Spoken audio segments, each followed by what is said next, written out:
Alright. What it do, my fellow mushy blobs of universe dust? I'm back. My name's Hans, father to this indoor rainforest, obsessed with teal bricks, and berserk for Legos. Today I introduce to you my 5-story tall Craft Emporium, with 4 floors of a fully operational escalator. So grab yourself a slice of banana bread and kick back, because things are about to get grand. Onwards to the origin story. And of course, the origin story begins with the original Lego set, 10211, the Grand Emporium. And the Lego Grand Emporium is one of those legacy, high-class department stores, very much like here in the United States, like a Macy's department store or a Nordstrom's. And in fact, one of the more well-known buildings is the Macy's in Manhattan, New York. In fact, I think it's the largest Macy's department store, and it's set inside of a very large, classic, early 1900s building. And if you were to go over to France, a very long time ago, I happened to visit Paris, and actually went inside the Printemps luxury department store. And that is inside a very, very nice, classic architectural building. And I think in the UK, they have the John Lewis department store. And these high-end, classy, luxurious department stores focus a lot of the more classy and expensive fashion brands, home furniture, beds, formal dresses, suits and tuxedos, kitchenware, luggages. Now, one key feature of the Lego Grand Emporium that really stands out is the escalators that they have inside the building. They've got 2 floors and they have an escalator. Now, it's an escalator that doesn't function. Now, I've managed to collect Lego Creator modular buildings going all the way back to the Palace Cinema in 2014. And what I've been doing is I've been doing an expansion series where I take those sets and I expand them to the full size of the base plate. I basically remove the sidewalks and increase the size of the buildings. And then I'm able to build out full detailed interiors and get more details in there. For a lot of these Greater Expert sets that date further back than 2014, like the Grand Emporium, the current ongoing price on those have gotten to be around $500. I decided it would be much more economical to just build this completely from scratch. Now, for those who are new to my channel, I have a playlist series of all my modular expansions, and the Grand Emporium is now my 5th video. So go ahead and go check out my Palace Cinema expansion, my Corner Garage expansion, and my Parisian Restaurant expansion, as well as my Brick Bank expansion. Feel free to click the link at the end of this video. And again, for those who are new to this channel, one major detail you want to know is that all my modular buildings, I'm building them for my Lego City, Paradisa City, a tropical city set in the future in the year 2060. And of course, in the year 2060, 40 years in the future, there's a bunch of futuristic technology. As I go through, you'll see minor details that kind of correlate to that. And one of those things is the sidewalk and the basement area. So just a really quick summary of that. Paradisa City has been able to solve a lot of the traffic problems by moving a lot of the traffic below ground. And one way is to have these underground roadways strictly for the use of deliveries and emergency vehicles and service vehicles. And then in other subterranean levels, there is the hyperpod system and a hyperloop system. And what that does is that on the street level, everything is just sidewalks. Everything's walkable pathways throughout the whole city. Now, I go into full detail on my futuristic transportation systems in 2 of my other videos, which is my road plates video, and then a second video, which is my hyperloop video. So again, at the end of this video, you can click on the link, go check them out, or you can click on the link up here in the corner. Definitely recommend you go watch those. And for those who are familiar with my channel, you'll notice that the color of my pointer hand has been changed from yellow to tan. And actually what happened is I've completely misplaced the yellow one. I looked everywhere, I can't seem to find it. So I had to quickly build this one, and I didn't have the yellow anymore.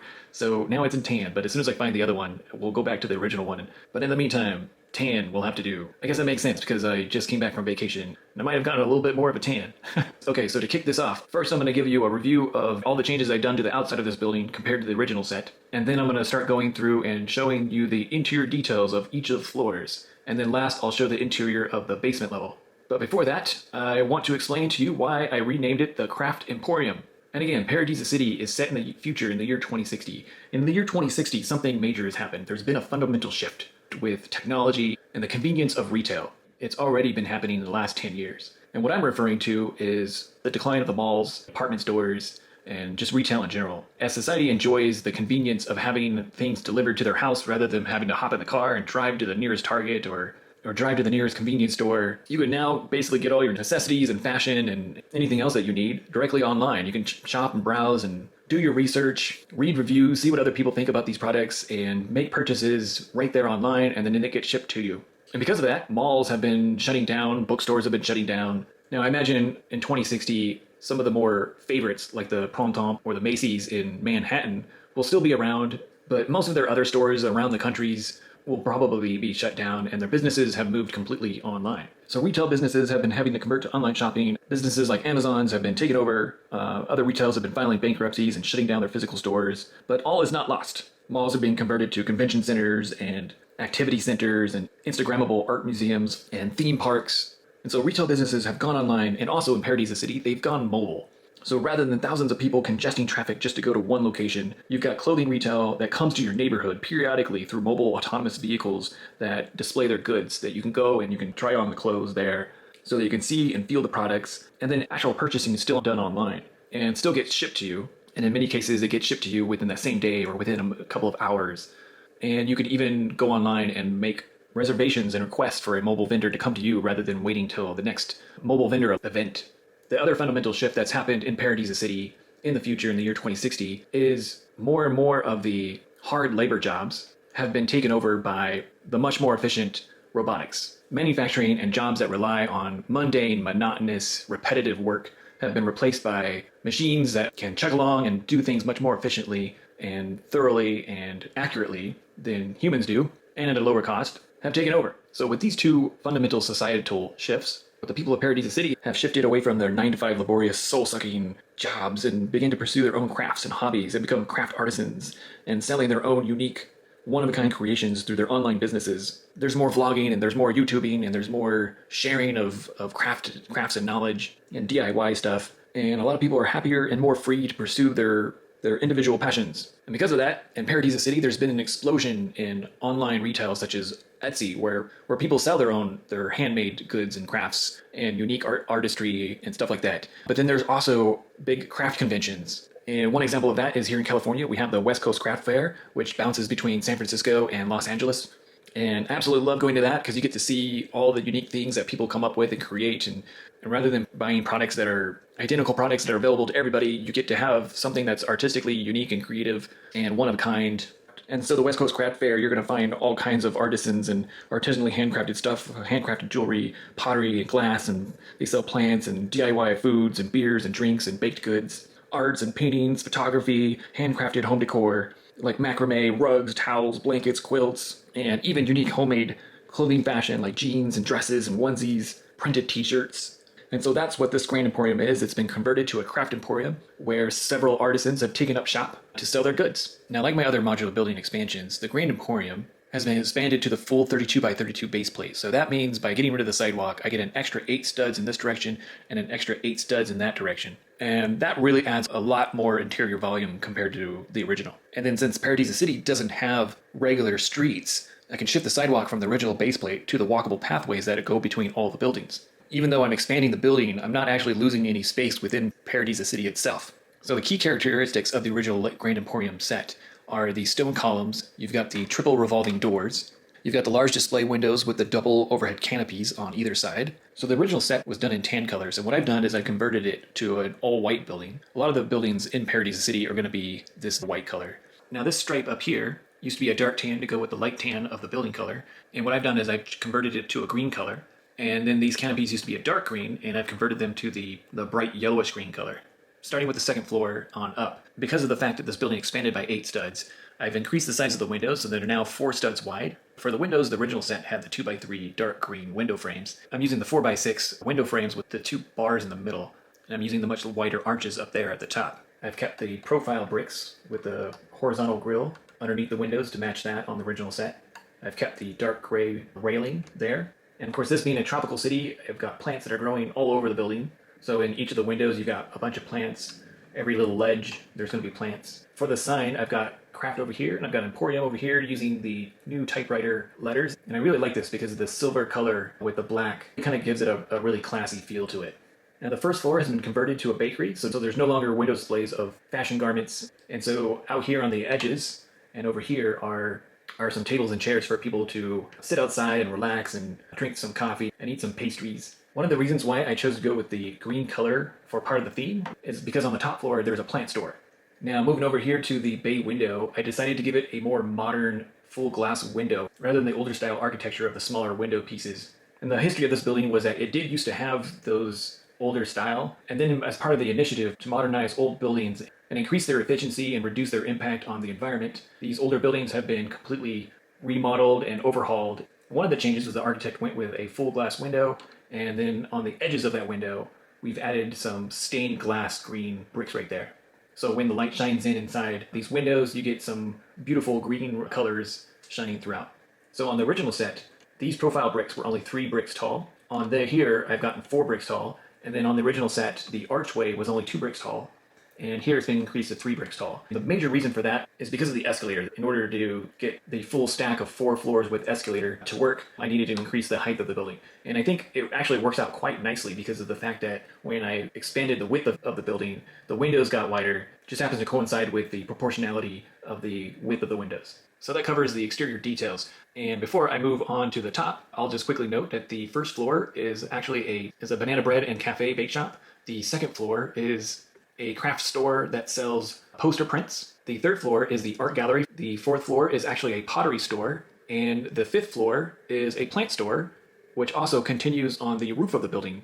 And the plant store was one of the first things that I figured out that I wanted to be in this building. And so that's the primary reason why I chose a lot of these green accent colors. So moving on to the roof decor, I kept the same arch decorative elements going across, but now instead of the spacing only being 1 brick apart, they're now 2 bricks apart. I'm using the green inverted slopes in between each. And then for the decorative element up here at the corner of the building, instead of using the flower element, I'm actually just using the 4-leafed element. Now the original set had a tinted dark glass skylight on the very roof of the building, as well as a billboard. I'll show you those later when I review the rooftop. And moving on to the backside of the building. So I decided to make this Craft Emporium to be, instead of a corner building, more of a standalone building. And the main reason I wanted to do that was because I wanted the minifigures that were riding the escalators up the different floors to be able to have a window view outside the building as they go up the escalator.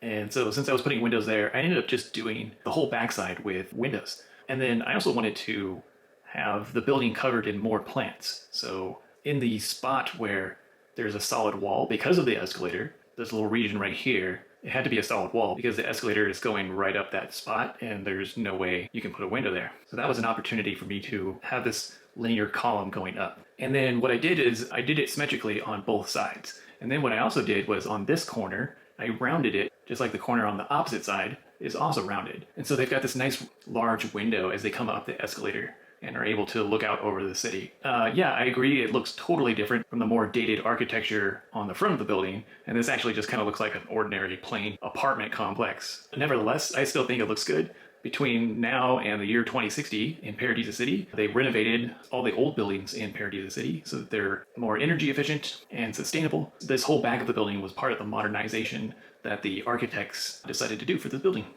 On the original set, there's this nice tile pattern work right on the corner of the sidewalk right there. I wanted to do something a little bit more different, and what I did was I kind of experimented with these 1x1 quarter circle tiles, and I kind of came up with this little diagonal braided rope look right there. And this was done on the original 32x32 base plate. However, at the very end, when I added on these walkable pathways to the original 32x32 base plate, I realized that this now looks pretty bland. That's something I'm going to do is before I put this down into Paradisa City, I'm actually going to redo this tile pattern here. And then just like on the original set, it has 2 pots with flowers on either side of the entranceway. And welcome to the first floor. So again, instead of this being a corner building with walls that are designed to have adjacent buildings right up next to it, what I did was I designed this to be a standalone building. And then because this corner is a rounded corner, I decided to symmetrically imitate that corner and do this one as rounded as well. So you got 2 rounded corners across from each other, and you got the 2 sharp corners across from each other. So first thing I want to point out is the spinning revolving doors. I did improve the design a little bit. So at the entrance, you have the 2 architectural pillars on either side of the entrance. You get the triple revolving door. And one thing that I did to improve it was to add these bow slope bricks. So that way the door comes very, very close and has a much tighter fit to it. And that basically gives it a much more seamless look and it helps close off those gaps. And here you can see my tile pattern for the front entrance of the building. And another thing that I did differently was I used a 2x2 round tile with a hole in the center instead of the 4x4 clickable turntable. And then this little axle isn't pushed in all the way, it sticks out just a smidge more than it should, and that's what helps float it right off of the floor. So here we have the bakery, and then over here in the corner is the bathroom. Over here is the escalator, and tucked in underneath that is where the cargo lift comes up from the basement. Now this escalator is what took me so long to finish this building. There were so many challenges that I had to resolve. And here's the input right here for spinning the escalator, and there you can see that it's going. So for the cargo lift, I'll show you all that mechanism when we go to the basement, which will be the last floor in this video. But I'm using a 6-wide window frame, and of course Lego doesn't make any doors for that particular frame, so I decided to go with a sliding glass gate that slides open right there. Okay, so for this floor, I chose a white 2x2 square tiles, and then in the very center of the floor, of the whole floor, a petal design with the coral, some bright green, some teal, and some sand green. And if you're wondering why I've got it covered up by this counter bar right here and not over here, and that was because I just synced it up with all the tile patterns on the subsequent floors above it. So all the floors have a unique floor tile design in the very center of the whole floor. Alright, and now for the bakery slash cafe. It's called Cafe Tropical. You know, like the Latin style way of pronouncing things. Instead of tropical cafe, it's Cafe Tropical. So yeah, and they specialize in banana breads, pineapple breads, mango breads, I don't know, papaya breads, passion fruit breads.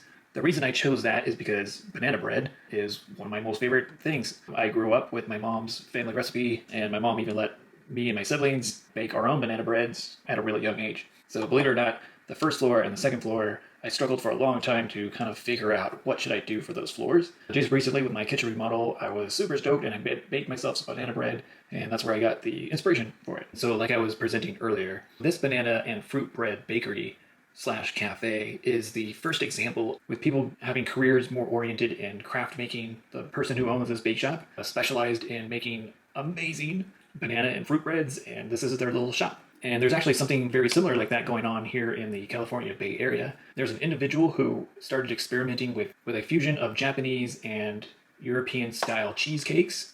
And originally he just made some for his family and friends. And he basically started making these cheesecakes at his home in his own oven.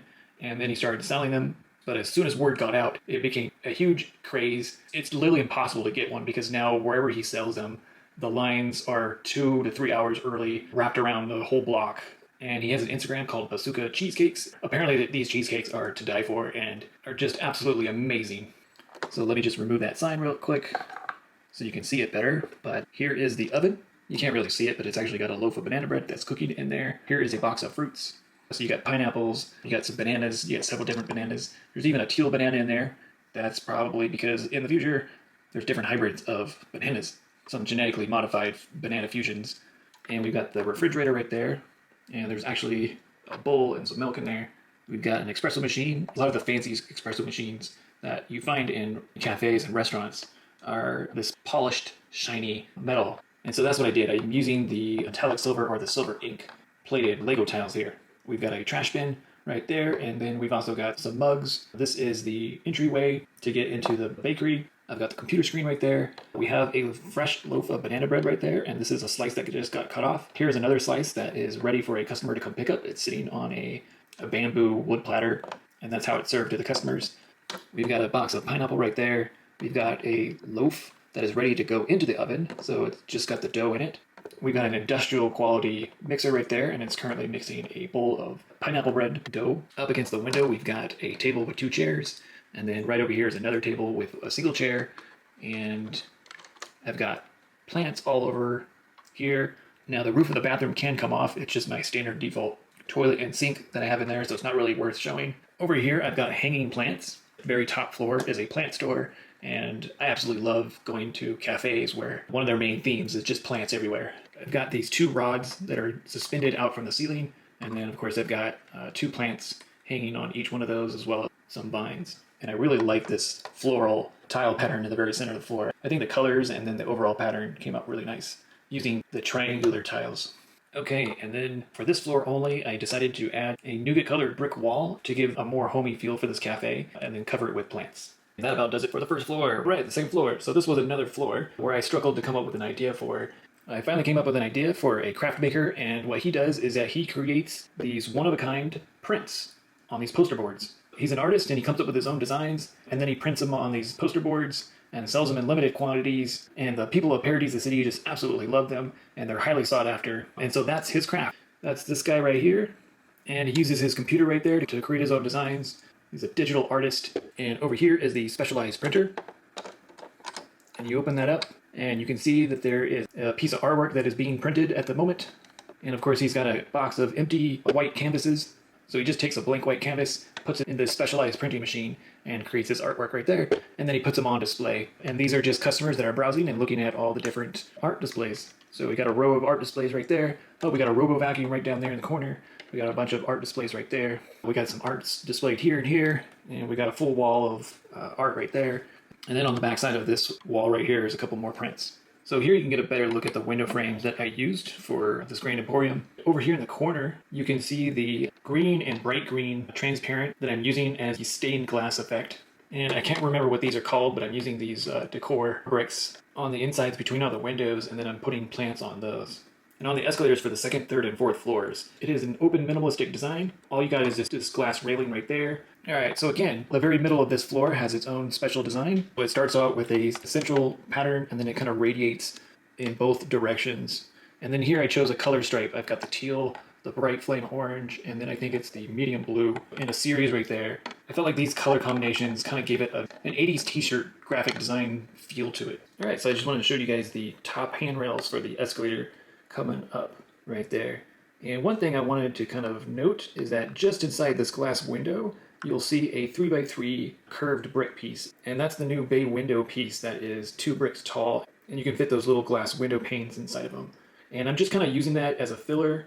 Not only does it coordinate with the handrail right there, it also helps with the fact that there is no tile. Lego only just recently came out with a 3x3 quarter circle tile, and right now it's only in the olive green. So until they come out with it in more colors so that we can use it for floors, that bay window piece is the only 3x3 curved piece that would kind of fill in behind this glass window right here. Cool. So that's it for the second floor. Now the awesome thing is that I'll be continue to collect these video tiles, and then whenever I build more homes and apartments and condominiums for Paradisa City, you'll start to see these little posters hanging up in people's rooms, and you'll know where they got them from. They came to this artist store and they bought some of those tiles. Now, you may be thinking, what a shame, these tiles should be used as records, and you know what? You can totally do that. You can consider this to be a record store. I wouldn't have to change anything to consider this to be a record store. In fact, this little machine right here, you could probably say that it's designed to create record albums. Maybe it puts in a blank vinyl, a laser or a 3D milling machine will etch out the grooves and patterns to create the record label. But if you want to consider this to be a record label store, sure, go ahead. All right. Now we're on to the third floor. And this floor is an art studio. Now, if you've seen my Parisian restaurant expansion, you'll know that on the very top floor of the Parisian restaurant is where a little tiny studio for a painter resides. That's where she does her paintings. And then here in the Grand Emporium on the third floor, this is where she displays and sells all her paintings and her artwork. So the escalator over here is exactly the same as what you see on the second floor. And the main difference with this floor is that there's a wall here. And that's basically to protect her artwork from any sort of theft. So we got double doors here. And over here is her studio logo. And I decided to name her Jen. And it's supposed to be Jen's Art, but I couldn't fit the S in there. So it's just Jen Art.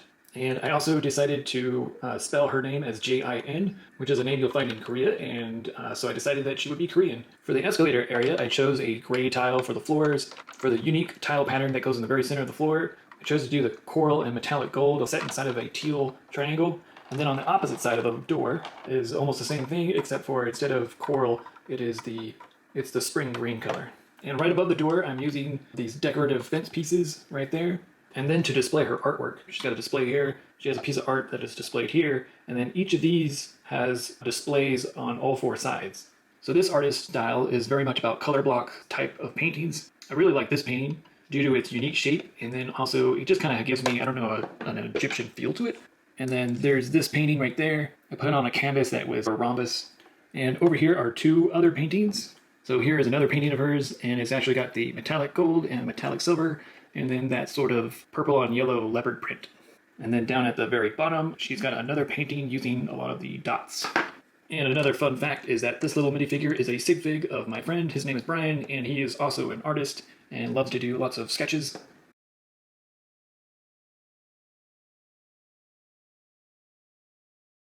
All right, and here is some of her other artwork.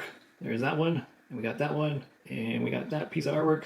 And this one is her most famous piece, because this one is a real-life example of her NFT, her non-fungible token, and this is how she became really famous. She created a digital version of this artwork, and she sold it for a few $100,000, and with that money she was able to open up this studio here to sell her artwork in the first place. And so where this artwork is displayed, this is actually behind a locked glass door, whereas most of the other ones are not locked up. So I just thought it would be funny to include an NFT in this thing. And if you're not familiar with NFTs, it's a relatively brand new concept that just came out in the last, I think, 5 years. It's basically where you take digital artwork where something is completely unique and one of a kind, which is what the non-fungible means. You're able to sell this digital version or the rights to it to somebody who would want to buy it. And so some NFTs are going for millions of dollars. So think of it as sort of like a Bitcoin, But whereas Bitcoin, all the coins are the same, every single NFT is 100% unique and rare. And for the art display that was on the left side, we got 4 color block paintings on there. So we got a little bit of teal and a couple of azure colors. And this painting's got some gold, some teal, yellow, and coral. And this painting is actually some glow-in-the-dark dots, and including this little quarter circle right there. And this one is a painting of a pair of lips. And so this is a little bit of a nod or an Easter egg to the original Paradisa sets. So a little bit of history about the Paradisa sets. The lineup of Paradisa sets came out in 1992, and before 1992, there really weren't a whole lot of female minifigures in Lego sets. We had a few of them in the castle sets, we had a few of them in the pirates, and I think we had one in the Islander set. And then we had some females that were kind of sprinkled throughout some of the city sets. Just a regular smiley face and a female hairdo. And then along came Paradisa, and suddenly we got the face prints that, for the first time, we got some eyelashes and a parted lips that were printed on. So the artist in the Parisian restaurant and part of her art studio did a painting and a nod to the original Paradisa minifigs. And of course, since it's the Parisian restaurant, we can say that the artist likes a little bit of a French style, and so having a painting that is a pair of lips actually feels kind of French to me. And one last thing to point out is I've got a little wine and cocktail bar right here, so people coming in can get themselves a glass of wine or a drink as they peruse around and looking at all the artwork. They can enjoy a glass of wine. One other thing to note is that on the side, I'm using the metallic gold door frames on each side, and then for the inner paintings, I'm using this archway piece. And then over here, I'm using a different archway piece. And there you have it. That's the 3rd floor with Jen's art studio. And welcome to the 4th floor. So the 4th floor is the pottery store. And of course, the 5th floor being a plant store, it made a lot of sense to have a pottery store on the floor just below it. So you go up and you buy plants. You can also buy pottery for your plants. And here on the very center of the floor, we've got a large base for a plant. And of course, the plant has its own large piece of pottery. And you can also see from the very center, there is a floor tile pattern that radiates outwards from the center. We've got a tan stripe bordered by some sand green, as well as some tan triangle pieces. And this is the bar where the sale takes place. There's a computer, other various forms of pottery. I tried to make as many diverse pieces of pottery as I possibly could. There's even some mugs down there. We've got a row of pots right down there. And I'm even using the light nougat color to represent the terracotta style pots. So we got a bunch of much smaller pots. I'm using some of these pumpkin pieces for pots. I'm using this Roman column style piece for a pot. I've even got some pots that are underneath the table right there, as well as underneath over there. And we got the ceramics lady who runs this shop and makes all the pottery. And you can see that she's currently working on the potter's wheel, that spinning disc, and she's got a chunk of clay right there. And it's currently in the process of molding it into another pot. And of course, over here, we've got just an empty potter's wheel, but there's a chunk of clay sitting on top of that. And here is the pottery kiln, the big oven for baking all the ceramics, and it just opens right up. And as you can see, there are 4 pieces of pottery in there currently baking right now. One of them is the little mug, and as you can see at the very back are the heating elements that bring on the temperature. I'm using those 3x3 quarter circle bay window pieces, and then I'm using trans yellow glass so that they can peer into the kiln. And there you have it, that's the 4th floor, guys. I really like how this pottery kiln came out.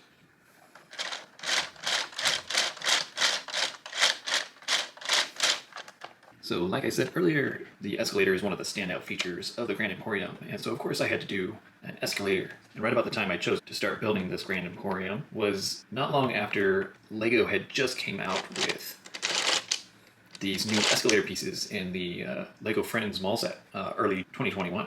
So I was super excited when they came out with these linkage pieces, and I immediately jumped on getting a bunch of them. And I knew right away that I wanted to use these new escalator linkages in this build. However, I wasn't anticipating just how challenging it was going to be to pull it off. One of the things I wanted to do was to have a nice flush floor and not have them have to kind of walk up a bunch of steps just to get to the escalator. Now, getting this escalator to work the way I wanted it to work was the biggest challenge of this entire build. It's literally taken me months trying to solve one issue at a time, and many times over and over again. I would resolve it in a particular way, and then I would move on to another design challenge with it. And then I would solve that, but then I'd have to go back and kind of resolve something I thought I had solved earlier. And just trying numerous solutions, especially with the gears. How to power it from the motor was also a big challenge. When I first started putting this escalator together, I quickly realized that Lego did not design these escalator links to be all that compact. They designed the escalator links to go with this particular gear. This gear is huge, it's ginormous. And getting that to work in this system would have made the escalator extremely thick and bulky. So right away, that was the very first challenge. And when you stand a minifigure on the escalator, you've then got to worry about the headroom of the minifigure from hitting his head on the escalator on the next floor above. And that's why I ended up having to add 2 extra bricks worth of height to each floor. How can I design this escalator to be as slim as possible? And believe it or not, I was fortunate enough to come up with a solution that this is actually gearless in here. It is actually just sliding around on up some plates. So I'll break this down in a separate video on how I was able to construct this whole thing and get it to work.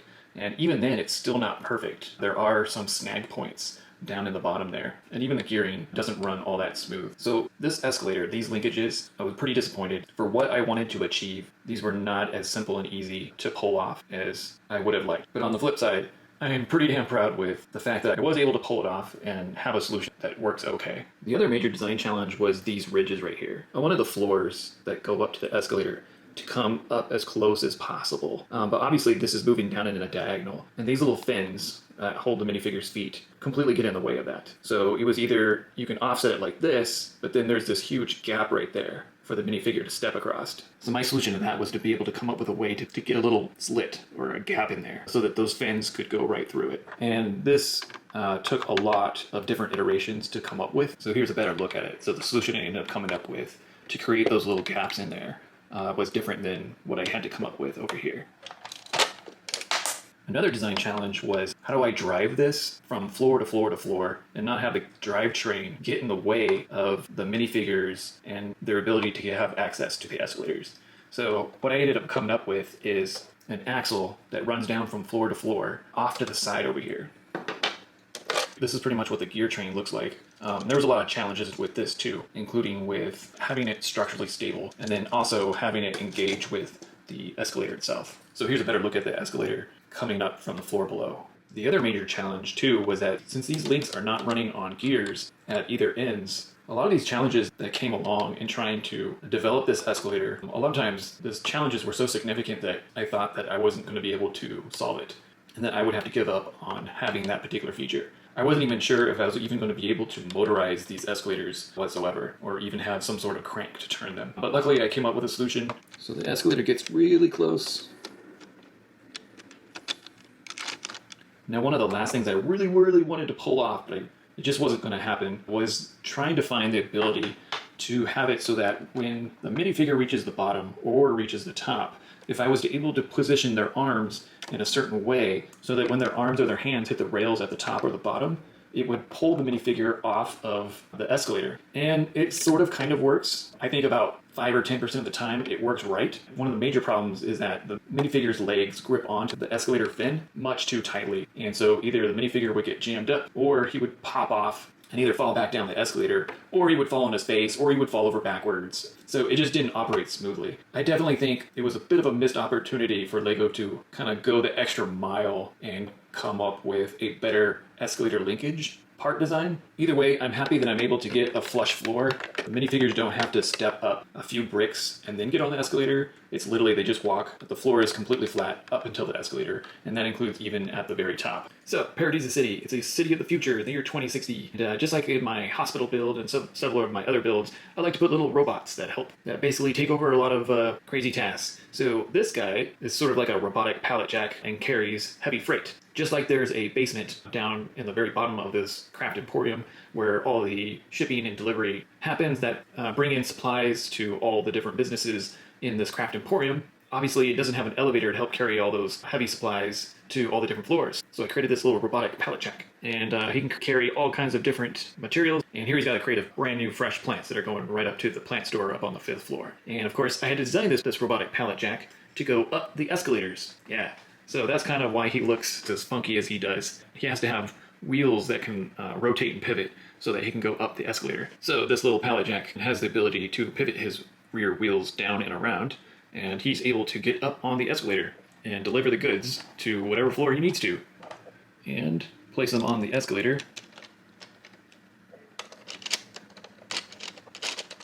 And so that is my little robotic pallet jack that is escalator capable. Yeah. And this is the 5th floor. This is the plant store. And as you can see, in the very middle of the floor is a full-size tree that is growing up here in the middle of the 5th floor. It actually reaches up into the top of the glass house, which is on the roof. So I'll just go ahead and remove this tree so it's not in the way.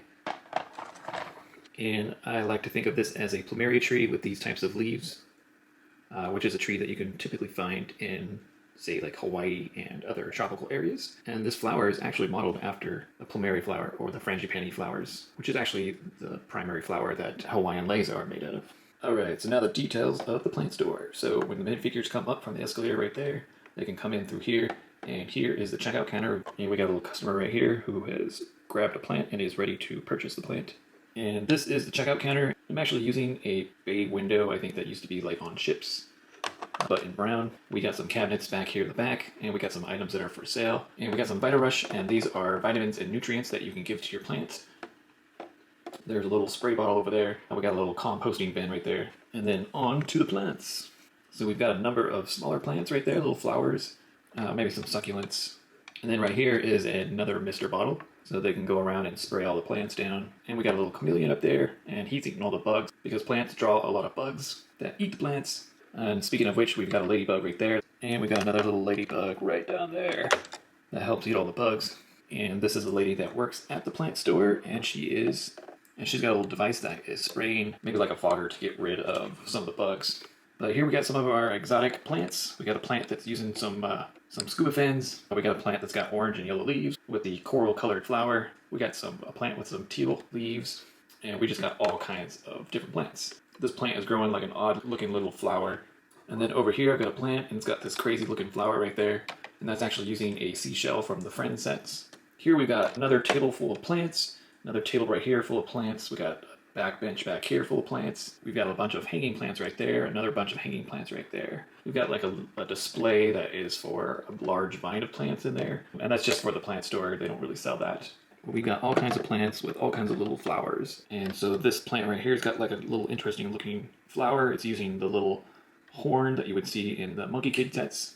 We actually have a pineapple that's growing, and we got a plant that has white branches with green leaves. Down here we got another robo vacuum. We got a little bird that kind of snuck in here, but they don't mind because that bird is helping to eat all the little insects. And one thing to notice is that all the pots that these plants come in are all in black, and that's because it's just the cheap plastic pots. In the year 2060, in the future, these pots aren't really made out of plastic. It's made out of a biodegradable, I don't know, fungus or some futuristic biodegradable material. So moving over to the stairs, the stairs lead up to the rooftop. Wasn't really worth having an escalator going all the way up to the roof. And we got the glass railing right there. Got some plants growing in the corner. And this is where the electric motor actually hooks up to drive the escalators down below. And again, I went with a light stone gray tile work for the floor, but then I also have a green tile pattern work that radiates from the center of the floor. So you got a sand green stripes going in all four directions, and then the bright green stripes that border the sand green. Here's a closer look at some of the hanging plants. And there you have it. That is my plant store.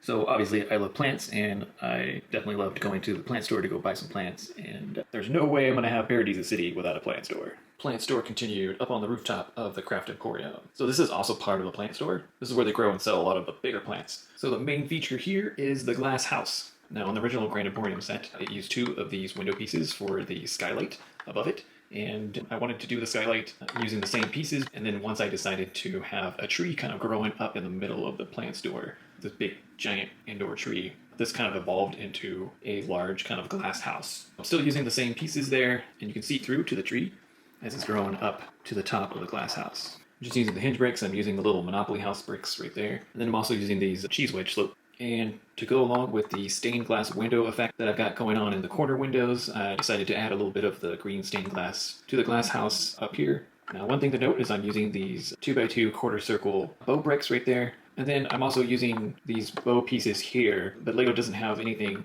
like this that matches this curvature. So it does kind of look a little awkward. It doesn't quite match up, so you get this little bit of a lip right there. And I wish it did. I wish there was something that was nice and flush to that, but they don't have it, so oh well. Alright, so it's a little harder to see, but here is the entrance coming up the stairs, and they can just come out onto the rooftop. Now, over here in the corner is a cabinet, and we've got, might be a little hard to see, but we got a broom over there. Over here next to the motor for the escalator, we've got some pruning shears, and we got a compost bin right there. And then lining the outside of the roof, I've got all these different plants. So we got a customer right here that's shopping for some plants. However, she's got a huge grin on her face because she's got a total crush on this guy because he's got a lot of muscles. And he works here at the plant store, and he's using the hose to water down some plants. And the hose comes out of here. So a lot of these plants, I just kind of make them up as I go along. However, I am really stoked to say that I'm proud of this little plant. This little plant represents a manzanita tree. And the fascinating thing about manzanita trees is they have a very unique red-colored bark. And the bark on that tree, it often peels, like it's shedding its skin or something, so it peels off. But then if you were to touch the bark of the tree, it is really, really smooth. Anyways, it's a really fascinating tree. I kind of grew up in a little bit of the mountains here in California, and these are pretty frequently. One thing I remember as a kid noticing is that as we were driving along in the middle of the night, every time the headlights of the car would shine on these trees, the leaves would reflect the light back, and it would just light up the whole tree. Whereas all the other plants, it didn't look anything different than headlights shining on them. And these manzanita trees are unique to the Pacific Northwest. So I think they grow all the way from California up to Vancouver and maybe as far east as Utah. And the fun thing is that the branches grow in these weird, twisted, convoluted ways. And I'm really happy with the fact that by using these two pieces, I was able to capture that. And then there's also some species of manzanita tree that are not this brick red color, but they're actually this burnt orange color. They're less common. Having the burnt orange branches and then also the brick red for the trunk, I really felt like captured the manzanita tree really well. So I'm super stoked with my Lego manzanita tree. And we got more ladybugs up here. So we got a ladybug over here, we got a ladybug over here. We've got a ladybug over here. We've got a little white bird, we got a butterfly. I've got a parrot right here at the very bottom corner of the screen. We've got another little bird right there, and we actually have a chicken right there, and we've got a little white rabbit. I don't know how the rabbit got up here. And then I wanted to show an interesting technique that I used for this tree. And so in order to get the various angles right there, I'm actually using a sand green hot dog piece to get all the different angles. So that way the tree doesn't look all flat. All right, so this is where the motor is for the escalator. And I don't have a place to put the battery box because I'm not leaving the battery box or the motors on the buildings themselves. And that's the same thing for the elevators. The elevator on my hospital and the elevator on the Palace Cinema. I have the ability to attach a motor, but I don't leave the motor on there. That's because I'm not going to be running the escalator or the elevator constantly all the time. But they are designed so that they can have the motor there when I want it to be.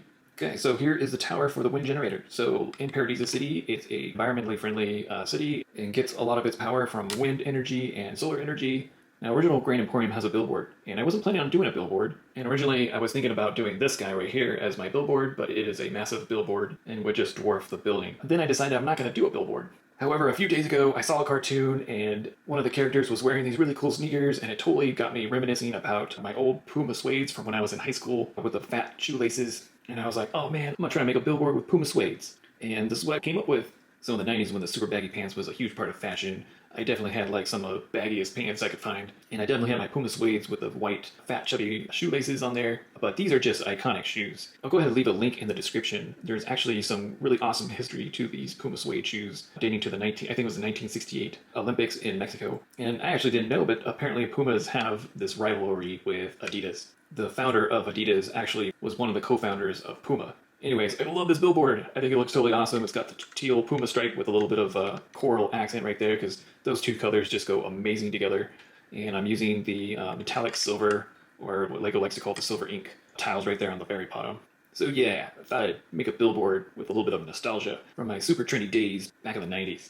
And last but not least is the basement. So the basement is where shipments and deliveries of supplies and sales and all that stuff come in. There's also the garbage, and there's also a cargo lift over here in the corner that brings cargo up to the first floor. And then over here is the storage racks with all the different supplies for the 5 floors of businesses.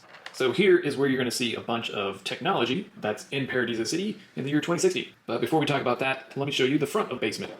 So here's one of our subterranean roadways, where autonomous vehicles, service vehicles, and delivery and shipping vehicles are able to run around. So I decided to model the front of the building to have the same profile bricks as you'll see on the 2nd through the 5th floors of the Grand Emporium, along with the arches at top. And just like the upper floors of the Craft Emporium, I chose a color stripe to coincide with that. So while the basement area is gray, I chose sand green. So here are some autonomous drone delivery vehicles. So they can just pull right up and the door opens.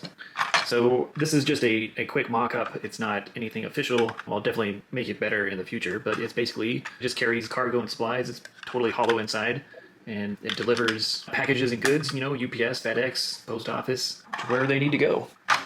So it comes along, goes inside, and is able to drop off packages. And here is a slightly bigger and longer one.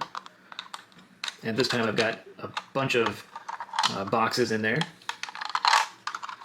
It's not fully complete. It'll probably do better later. And here is a smaller package delivery drone. It's got 4 compartments for delivering packages. All right, and the other exciting autonomous drone vehicle is the trash dumpster. Yeah, this is actually a trash dumpster. So instead of having a garbage truck come and pick up the trash, although that will still exist in Paradisa City, some businesses have an autonomous drone dumpster that goes and carries its supplies. Once it's full, it'll take off to the recycling facility and deliver its goods directly to the facility, and then in its place will be an empty one that arrives after this one takes off. One thing that's always kind of bugged me is that the trash dumpsters that you'll find in Lego sets have thick walls. That didn't seem right to me. This took me a while to come up with. I had a slightly shorter version using these doors, but I'm really glad that I came up with this. So this is just 3 door frames stuck together, and you got a door, and then on the bottom side, a non-transparent window piece. Now, some of my earlier versions actually had rolling wheels, but they take up a lot of space, so I decided to just kind of go with the non-rolling style. Not as cool, but it still works. So yeah, when it's all full, it just takes off and drives itself to the dump site. And the painted green line is where the garbage dumpster resides. Alright, and here's a better look at the garage door. So it's got a door for personnel, and then it also slides open for vehicles. And there you can see the delivery vehicle and the garbage dumpster. Alright, and on this wall is the rack system with all the different supplies. You can see a box of pineapples ready to go to the bakery whenever they need it. You can see a crate of blank canvas boards for art print store up there. And this guy right here is a robotic, kind of like a robotic forklift. You just have to pretend he's got little wheels on the bottom, but he just kind of travels back and forth and is able to pick up boxes. So he's got several levels of articulation and is able to reach up to the very top shelf and grab boxes down from there. So once he has a box in hand, he's able to travel along and move to wherever he needs to go and either deliver them to the delivery vehicle or put them on the cargo elevator, or he's able to just kind of restack and rearrange all the crates of goods on the shelves. Alright, and if you're wondering what this is, it's the pull string for the cargo lift. So yeah, I designed a cargo lift to go up to the first floor. And obviously when I stack the first floor onto the basement, then I'm able to thread this through. Whenever I need to lift cargo and minifigures up to the first floor, that's what it does. Alright, so there's the cargo lift right there. And right here is the little pull string. So I just lift it right up. Voila. Got a little hipster too with a man bun, with a little plant right there. Goes back down, comes back up.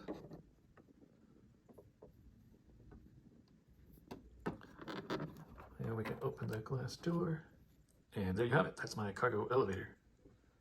Now the only drawback to the pull string is that I don't have a way of locking it in the up position. If there's nothing on the cargo lift, so right now there's that minifigure, but if there was nothing there, it would just kind of stick and it would stay in the up position, but I don't have a way to hide this. So when I snap the next floor on up above, I just leave it like that.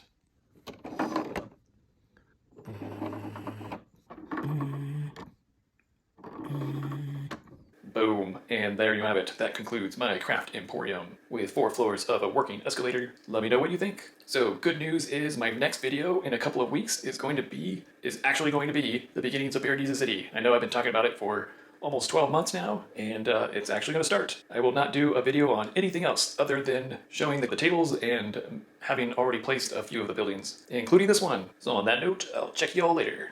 Alright, alright, alright.